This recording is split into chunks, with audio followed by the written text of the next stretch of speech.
So.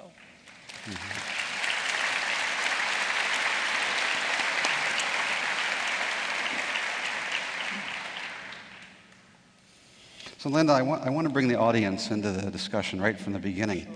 And your program is a wonderful example, and there are other examples of similar kinds of programs that are developing, SMART and CARE, cultivating emotional balance. And when we start to create these more compassionate classrooms, I think that the question has to do with the tension.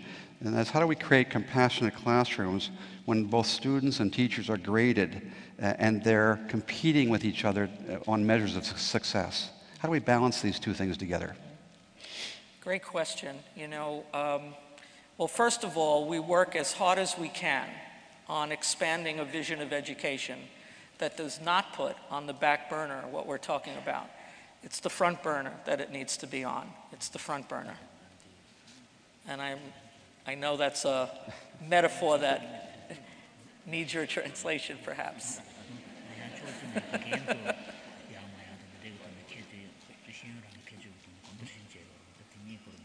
So I would say to start having more courage to know that we have at least enough of the research and work in social and emotional learning programs.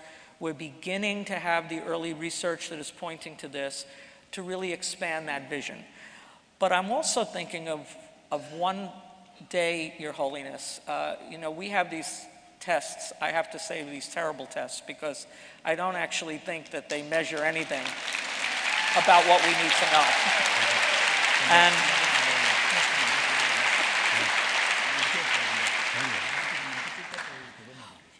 but it's an interesting juxtaposition of what happened one day.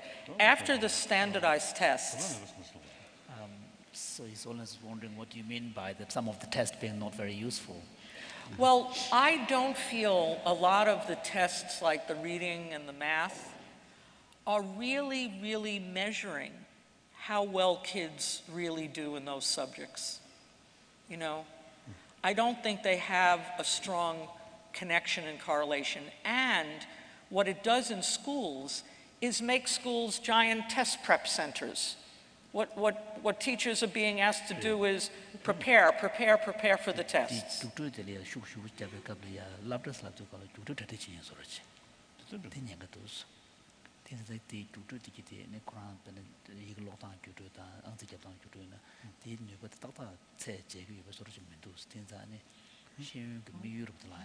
And then they're not seeing that if they put the things that we're talking about here in the forefront, then kids would do better in the academics, which of course schools need to be doing.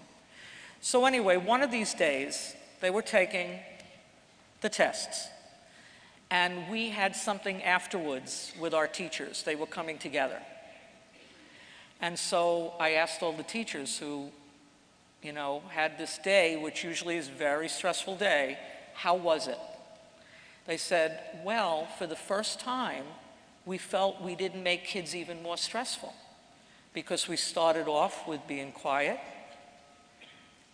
Children knew that they could access that part of their brain that they already know the information. They wouldn't, distress kills learning. They were able to go right to that. And the teacher said to me, I don't know whether the kids are going to do better in the math and the reading tests, but you know what? I felt like they were happier today. I didn't make them more stressful. And to me, that was enough. I hope we find out the other, but to me, that was enough, because we do harm to children when we have these kinds of environments.